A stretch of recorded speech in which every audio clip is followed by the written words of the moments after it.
ತಾನೇ ಉರಿದು ಮನೆಗೆ ಬೆಳಕು ಕೊಡುವ ದೀಪವಿದು.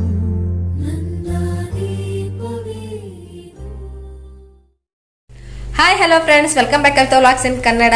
ಮತ್ತೆ ಎಲ್ಲರೂ ಹೇಗಿದ್ದೀರಾ? ಐ ಹೋಪ್ ನೀವೆಲ್ಲ ತುಂಬ ಸೂಪರ್ ಆಗಿರ್ತಾರಂತ ನಾನು ಅನ್ಕೊಳ್ತೀನಿ. ತುಂಬ ದಿವಸ ನಂತರ ಮತ್ತೆ ನಾನು ರೀ ಎಂಟ್ರಿ ಹಾಕ್ತಾ ಇದ್ದೀನಿ. ಹೌದು, ಇವತ್ತು ಮಂಗಳವಾರ ಸಂಕಷ್ಟಹಾರ ಚತುರ್ಥಿಯ ದಿವಸ ಕೂಡ ಹೌದು. ಇವತ್ತು ನಾನು ದೇವಸ್ಥಾನಕ್ಕೆ ಹೋಗ್ತಾ ಇದ್ದೀನಿ. ನಾನು, ನನ್ನ ಮಗ ಮತ್ತೆ ನನ್ನ ಜೊತೆ ನನ್ನ ಫ್ರೆಂಡ್ಸು, ನಮ್ಮಮ್ಮ ಅವರೆಲ್ಲ ಹೋಗ್ತಾ ಇದ್ದೀವಿ. ಸೊ ತುಂಬ ಖುಷಿ ಪಡುವಂಥ ವಿಷಯ ಏನಂದರೆ ಫ್ರೆಂಡ್ಸ್, ಸಂಕಷ್ಟಹಾರ ಚತುರ್ಥಿಗೆ ಅಂದರೆ ಗಣೇಶನಿಗೆ ನಾವೊಂದು ಹೋಮ, ಸಣ್ಣದಾಗಿ ಹೋಮ ಮಾಡಿಸ್ತಾ ಇದೀವಿ. ಅಂದರೆ ಪ್ರತಿಯೊಬ್ರು ಮಾಡಿಸ್ತಾ ಇರೋದ್ರ ಜೊತೆಗೆ ನಾನೊಂದು ಸಣ್ಣದಾಗಿ ಒಂದು ಪೂಜೆ ಕೊಟ್ಟಿದ್ದೀನಿ. ಸೊ ಹಂಗಾಗಿ ನಾನು ನಮ್ಮ ಮನೆಯವರು ಹೋಗ್ಬೇಕಿತ್ತು. ನಮ್ಮ ಮನೆಯವರು ಕೆಲ್ಸಕ್ಕೆ ಹೋಗಿರೋದ್ರಿಂದ ಲೇಟ್ ಆಗುತ್ತೆ ಅಂದರು. ಸೊ ಹಾಗಾಗಿ ನಾನು, ನನ್ನ ಮಗ, ನಮ್ಮ ತಾಯಿ, ನಮ್ಮ ಫ್ರೆಂಡ್ಸ್ ಎಲ್ಲ ಹೋಗ್ತಾ ಇದ್ದೀವಿ. ಸೊ ಪೂಜೆ ಕೊಟ್ಟು ಬಂದಿದ್ದೀವಿ. ಹಾಗೆ ಅದ್ರ ಜೊತೆಗೆ ಇನ್ನೊಂದು ಖುಷಿ ಏನಂದರೆ, ಸಂಕಷ್ಟಹಾರ ದಿವಸ ಗೌರಿಯ ಪೂಜೆ. ಅಂದರೆ ಗೌರಿ ಪೂಜೆ ಅಂದರೆ ತಾಯಿ ಗೌರಿ ಕಡೆಯಿಂದ ನಮಗೆ ಬಾಗಿನ ಸಿಗ್ತಾ ಇದೆ. ಸೊ ತುಂಬಾ ಖುಷಿ ಆಗ್ತಿದೆ ಫ್ರೆಂಡ್ಸ್. ಯಾಕಂದರೆ ನಿಜವಾಗ್ಲೂ ದೇವಸ್ಥಾನದಲ್ಲಿ ನಮಗೆ ಬಾಗಿನ ಸಿಗ್ತಾ ಇರೋದಂದ್ರೆ ಅದು ನಿಜವಾಗ್ಲೂ ನಮ್ಮ ಅದೃಷ್ಟ ಅಂತಾನೆ ಹೇಳ್ಬೋದು.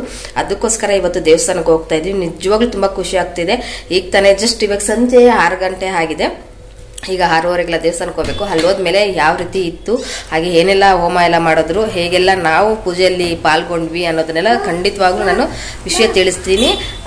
ದಯವಿಟ್ಟು ಮಿಸ್ ಮಾಡಬೇಡಿ, ಈ ವಿಡಿಯೋನ ಮಿಸ್ ಮಾಡದೆ ನೋಡಿ. ಯಾಕಂದರೆ ಹೋಮ ಇರೋವಂಥದ್ದು ತುಂಬ ವಿಶೇಷವಾದ ಹೋಮ, ನೀವು ನೋಡಲೇಬೇಕು, ಮಿಸ್ ಮಾಡದೆ ನೋಡಿ. ಬನ್ನಿ ಫ್ರೆಂಡ್ಸ್, ನೋಡೋಣ. ಈಗ ದೇವಸ್ಥಾನಕ್ಕೆ ಹೊರಡ್ತಾ ಇದ್ದೀನಿ. ಸೊ ಅದಕ್ಕಿಂತ ಮುಂಚಿತವಾಗಿ ಮನೆಯಲ್ಲಿ ನಾನು ಒಂದಷ್ಟು ಅಡುಗೆಗಳು ಮಾಡಿದ್ದೆ. ಇವತ್ತು ಹಾಗಲಕಾಯಿ ಗೊಜ್ಜು ಮಾಡಿದ್ದೆ, ಹಾಗೆ ರೊಟ್ಟಿ ಮಾಡ್ತಿದ್ದೀನಿ, ಅಕ್ಕಿ ರೊಟ್ಟಿ. ಸೊ ಅದನ್ನು ಒಂದು ಜಸ್ಟ್ ಇವಾಗ ನಿಮ್ಗೊಂದು ತೋರಿಸ್ತಾ ಇದ್ದೀನಿ. ಹಾಗೆ ಪೂಜೆ ಮಾಡಬೇಕು, ಪೂಜೆ ಮಾಡಿ ಹಾಗಲಕಾಯಿ ಗೊಜ್ಜು ಇವತ್ತು ತೋರಿಸ್ತೀನಿ. ನಾಳೆ ಅದ್ರ ವಿಡಿಯೋ ಹಾಕ್ತಾ ಇದ್ದೀನಿ. ಹಾಗಲಕಾಯಿ ಗೊಜ್ಜು ಹೇಗೆ ಮಾಡೋದು ಅನ್ನೋದನ್ನ ಕೂಡ ಹಾಕ್ತೀನಿ. ಸೊ ಬನ್ನಿ ಫ್ರೆಂಡ್ಸ್, ಇವಾಗ ನೋಡೋಣ.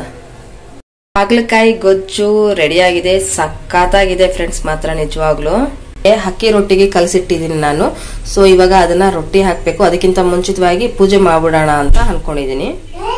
ಫ್ರೆಂಡ್ಸ್, ಇವಾಗ ದೇವ್ರ ಪೂಜೆ ಮಾಡಬೇಕು. ಸೊ ದೇವರಿಗೆಲ್ಲ ರೆಡಿ ಆಗಿದೆ. ಸೊ ಬೆಳಗ್ಗೆ ನಮ್ಮ ಮನೆಯವರು ಅರ್ಚನೆ ಕೂಡ ಮಾಡಿದ್ರು. ಅರ್ಚನೆ ಮಾಡಿ ಎಲ್ಲ ರೆಡಿ ಮಾಡಿಸಿದ್ರು. ದೇವಸ್ಥಾನದಲ್ಲಿ ಅರ್ಚನೆ ಮಾಡಿಸ್ಕೊಂಡು ಬಂದಿದ್ರು. ಈಗ ನಾವು ಮತ್ತೆ ಇನ್ನೊಂದು ಬಲಮುರಿ ಗಣಪತಿ ದೇವಸ್ಥಾನ ಅಂತ ಹೋಗ್ತಾ ಇದೀವಿ. ಸೊ ಅಲ್ಲಿ ನಾವು ಪೂಜೆಗೆ ಬಾಗಿನ ತಗೊಂಡು ಬರಬೇಕು. ಸೊ ತುಂಬಾನೇ ಖುಷಿ ಆಗ್ತಿದೆ. ಯಾಕಂದ್ರೆ ಗೌರಿ ಪೂಜೆಯ ಬಾಗಿನ ಸಿಗ್ತಾ ಇದೆ. ತುಂಬಾನೇ ಖುಷಿ ಆಗ್ತಿದೆ. ಅದ್ರದ್ದು ವಿಡಿಯೋನು ನಿಜವಾಗ್ಲೂ ಕಂಟಿನ್ಯೂ ಆಗಿ ಬರುತ್ತೆ. ಸೊ ಮಿಸ್ ಮಾಡದೆ ನೀವು ನೋಡಲೇಬೇಕು. ಹಾಗೆ ನಾನು ಆ ಬಾಗಿನ ತಗೊಳಕ್ಕೆ ಎಷ್ಟು ಅದೃಷ್ಟಶಾಲಿ ಅನ್ನೋದು ನಿಜವಾಗ್ಲೂ ನನಗೆ ತುಂಬಾನೇ ಖುಷಿ ಆಗ್ತಿದೆ. ಬನ್ನಿ ಫ್ರೆಂಡ್ಸ್, ಅಲ್ಲಿ ಹೋಗಿ ಬಂದ ಮೇಲೆ ನನ್ನ ಎಕ್ಸೈಟ್ಮೆಂಟ್ ಹೆಂಗಿರುತ್ತೆ ಅನ್ನೋದು ನಿಮಗೆ ಗೊತ್ತಾಗುತ್ತೆ. ಇವತ್ತಿನ ವಿಡಿಯೋ ಮಿಸ್ ಮಾಡದೆ ಖಂಡಿತವಾಗ್ಲೂ ನೀವು ನೋಡಲೇಬೇಕು. ಅಷ್ಟು ಅದ್ಭುತವಾಗಿದೆ. ಈಗ ನಾನು ಪೂಜೆ ಮಾಡಬೇಕು. ಪೂಜೆ ಆಗಿದ ತಕ್ಷಣ ಸ್ವಲ್ಪ ಅಕ್ಕಿ ರೊಟ್ಟಿ ನಮ್ಮ ಮನೆಯವ್ರಿಗೆ ಹಾಕಿ ನಾವು ಹೊರಡಬೇಕು. ಅದಕ್ಕೋಸ್ಕರ ಟೈಮ್ ಆಗುತ್ತೆ. ಸೊ ಅಲ್ಲಿ ಸಿಗೋಣ, ಬನ್ನಿ ಫ್ರೆಂಡ್ಸ್.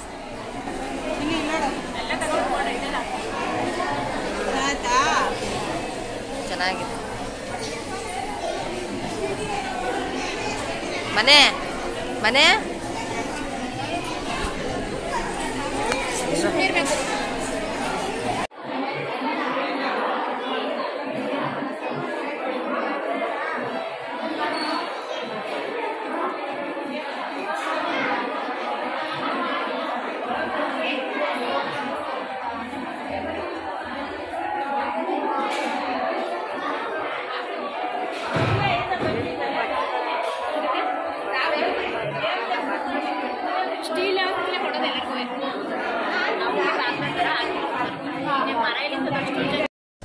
ನೋಡಿದ್ರಲ್ಲ ಫ್ರೆಂಡ್ಸ್, ಯಾವ ರೀತಿ ಅಂದರೆ ದೇವಸ್ಥಾನದಲ್ಲಿ ಅಲಂಕಾರ ಮಾಡಿದರು.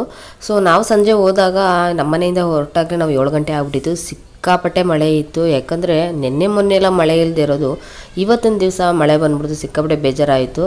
ಸೊ ಹಾಗಾಗಿ ನಾನು ಸ್ವಲ್ಪ ಜಾಸ್ತಿ ಯಾವುದು ವಿಡಿಯೋ ಮಾಡಲಿಕ್ಕೆ ಆಗಲಿಲ್ಲ. ಯಾಕಂದರೆ ದೇವಸ್ಥಾನಕ್ಕೆ ಹೋದಾಗ ಕರೆಂಟು ಬೇರೆ ಹೋಗಿತ್ತು. ಆ ಟೈಮಲ್ಲಿ ತೆಗೆಯೋದಕ್ಕಾಗಲಿಲ್ಲ ಅಂದ್ಬಿಟ್ಟು ಮಾಮೂಲಿ ದೇವ್ರದ್ದು ಒಂದು ಫೋಟೋ ಅಂತ ತಕ್ಕೊಂಡೆ. ಹಾಗೆ ಅಲ್ಲಿ ನನಗೆ ಕೊಟ್ಟಿರುವಂಥ ತಾಯಿ ಗೌರಿಯಾದ ಬಾಗಿನ ಕೊಟ್ಟರೆ ನನಗೆ ತುಂಬ ಖುಷಿ ಆಯಿತು. ಸೊ ಅದು ಯಾವ ರೀತಿ ಇದೆ ಮತ್ತು ಅದು ನಾನು ಏನು ತೊಗೊಂಡೆ ಅನ್ನೋದನ್ನು ಕೂಡ ನಾನು ನಿಮ್ಗೆ ತೋರಿಸ್ತೀನಿ. ಸೊ ಗಣೇಶನಿಗೆ ತುಂಬ ಚೆನ್ನಾಗಿ ಅಲಂಕಾರ ಮಾಡಿದರು. ಸೊ ಅದ್ರ ವಿಡಿಯೋ ಇರಲಿಲ್ಲ ನನ್ನ ಹತ್ರ, ಯಾಕಂದರೆ ತುಂಬ ರಶ್ ಇತ್ತು. ಹಾಗೆ ಅಲ್ಲಿ ಜನ ಸಿಕ್ಕಾಪಟ್ಟೆ ವಿಡಿಯೋ ಮಾಡೋದಕ್ಕೂ ಟೈಮ್ ಇರ್ತಿರ್ಲಿಲ್ಲ. ಸೊ ಹಾಗಾಗಿ ಜಸ್ಟ್ ಒಂದು ಫೋಟೋಸ್ಗಳು ಮಾತ್ರ ತಗೊಂಡು ನಾನು ಬಂದಿದ್ದೀನಿ. ಸೊ ನಿಮ್ಗೆ ತುಂಬ ಖುಷಿ ಆಗುತ್ತೆ ಅಂತ ನಾನು ಅಂದ್ಕೊಳ್ತೀನಿ. ಯಾಕಂದರೆ ನೆಕ್ಸ್ಟ್ ಟೈಮ್ ನಾನು ಖಂಡಿತವಾಗ್ಲೂ ಇದ್ರ ವಿಡಿಯೋ ಮಾಡಿ ಹಾಕಿ ಹಾಕ್ತೀನಿ, ಡೆಫಿನೆಟ್ಲಿ ಹಾಕಿ ಹಾಕ್ತೀನಿ. ನೋಡ್ತಾ ಇದ್ದೀರಲ್ಲ, ಇಲ್ಲಿ ನಾನು, ನಮ್ಮಮ್ಮ, ನನ್ನ ತಂಗಿ, ಇಲ್ಲಿ ನಮ್ಮಮ್ಮ ಇದ್ದಾರೆ, ನಮ್ಮ ಪಕ್ಕದ ಮನೆ ಆಂಟಿ, ನನ್ನ ಮಗ, ನಾನು, ನನ್ನ ತಂಗಿ ಮತ್ತು ಇನ್ನೊಬ್ಬರು ನನ್ನ ಫ್ರೆಂಡು ಒಟ್ಟು ಬಂದಿದ್ವಿ. ಅದೆಲ್ಲ ಮುಗಿಸ್ಕೊಂಡು ಈಗ ಮನೆಗೆ ಬಂದ್ವಿ. ಇದು ಗೌರಿ ಬಾಗಿನ ಅಂತ ಕೊಟ್ಟಿರೋದು ಫ್ರೆಂಡ್ಸ್. ಇಲ್ಲಿ ಸ್ಟೀಲ್ ಬಾಕ್ಸ್ ಕೊಟ್ಟಿದ್ದಾರೆ, ತುಂಬ ಗಟ್ಟಿಯಾಗಿದೆ, ತುಂಬ ಚೆನ್ನಾಗಿದೆ. ಈ ಸ್ಟೀಲ್ ಬಾಕ್ಸ್ ಜೊತೆಗೆ ಕಾಯಿ, ಹಣ್ಣು, ಎಲೆ ಅಡಿಕೆ, ಬಾಳೆಹಣ್ಣು ಇಷ್ಟು ಕೊಟ್ಟಿದ್ದಾರೆ ಫ್ರೆಂಡ್ಸ್. ತುಂಬಾ ಖುಷಿ ಆಗೋಯ್ತು ನನಗಂತೂ, ನಿಜವಾಗ್ಲೂ ಹೇಳ್ತೀನಿ. ಬಾಗಿನ ತೊಗೊಂಡ್ಮೇಲಂತೂ ಸಖತ್ ಎಕ್ಸೈಟ್ ಆದ ನಿಜವಾಗ್ಲೂ. ತಾಯಿ ಗೌರಿ ಬಾಗಿನ ನನಗೆ ಸಿಕ್ಕಿರೋದಂತೂ ನಾನು ಸಿಕ್ಕಾಪಟ್ಟೆ ಅದೃಷ್ಟವಂತೆ ಅಂತಲೇ ಹೇಳ್ಬೋದು. ಸೊ ಇಷ್ಟೇ ಫ್ರೆಂಡ್ಸ್ ಇವತ್ತಿನ ವಿಡಿಯೋ. ಇದು ನೀವು ನೋಡ್ತಾ ಇದ್ದೀರಲ್ಲ, ಇಷ್ಟು ಬಳೆ ಕೊಟ್ಟು ನಮ್ಗೆ ಕೊಟ್ಟಿದ್ದಾರೆ. ತಾಯಿದು ದರ್ಶನ ಸಿಕ್ತು, ತುಂಬಾ ಖುಷಿ ಆಯಿತು. ಇದೆಲ್ಲ ಇಸ್ಕೊಂಡು ಬಂದು ನಾವು ಸಂಜೆ ನೈಟು 9:45 ಆಗ್ಬಿಟ್ಟಿತ್ತು ನಾವು ಮನೆಗೆ ನಾವು ಬರೋ ಅಷ್ಟರಲ್ಲಿ. ಮಳೆ ಬೇರೆ ಸಿಕ್ಕಾಪಟ್ಟೆ ಇತ್ತು, ಅದಕ್ಕೋಸ್ಕರ ನಾನು ಜಾಸ್ತಿ ವಿಡಿಯೋ ಮಾಡಲಿಕ್ಕೆ ಆಗಲಿಲ್ಲ. ಹಾಗೆ ಇದನ್ನು ನಾನು ಇವತ್ತೇ ಹಾಕಬೇಕಾಗಿತ್ತು, ಆ್ಯಕ್ಚುಲಿ ಆಗಲ್ಲ, ಯಾಕಂದರೆ ತುಂಬ ಲೇಟ್ ಆಗಿರೋದ್ರಿಂದ ನಾಳೆ ಬೆಳಗ್ಗೆ ಹಾಕೋಣ ಅಂದ್ಕೊಂಡೆ. ಸೊ ಮಗು ಇರೋದ್ರಿಂದನೂ ಆಗಲಿಲ್ಲ. ಇದು ಪ್ರಸಾದ, ಕಡಲೆಕಾಳು ಹುಸ್ಲಿ ಕೊಟ್ಟಿದ್ದರು, ಇದ್ರ ಜೊತೆಗೆ ಇಷ್ಟು ಕೊಟ್ಟಿದ್ದರು. ಇಷ್ಟು ತೊಗೊಂಡು ನಾನು ಬಂದಿದ್ದೆ. ನೋಡಿದ್ರಲ್ಲ ಫ್ರೆಂಡ್ಸ್, ನಿಜವಾಗ್ಲೂ ತುಂಬಾ ಖುಷಿ ಆಗ್ತಿದೆ. ಇದನ್ನು ನಾಳೆ ವೀಡಿಯೋದಲ್ಲಿ ಹಾಕ್ತಾಯಿದ್ದೀನಿ, ಮಿಸ್ ಮಾಡಿದೆ ನೋಡಿ. ಹಾಗೆ ನನ್ನ ಚಾನಲ್ನ ಸಬ್ಸ್ಕ್ರೈಬ್ ಆಗಿ ಅಂತ ಹೇಳ್ತಾ ಇವತ್ತಿನ ವೀಡಿಯೋ ಮುಗಿಸ್ತಾ ಇದ್ದೀನಿ. ಬನ್ನಿ ಫ್ರೆಂಡ್ಸ್, ನಾಳೆ ನೋಡೋಣ. ನಾಳೆ ವೀಡಿಯೋ ಸೂಪರ್ ಆಗಿರುತ್ತೆ.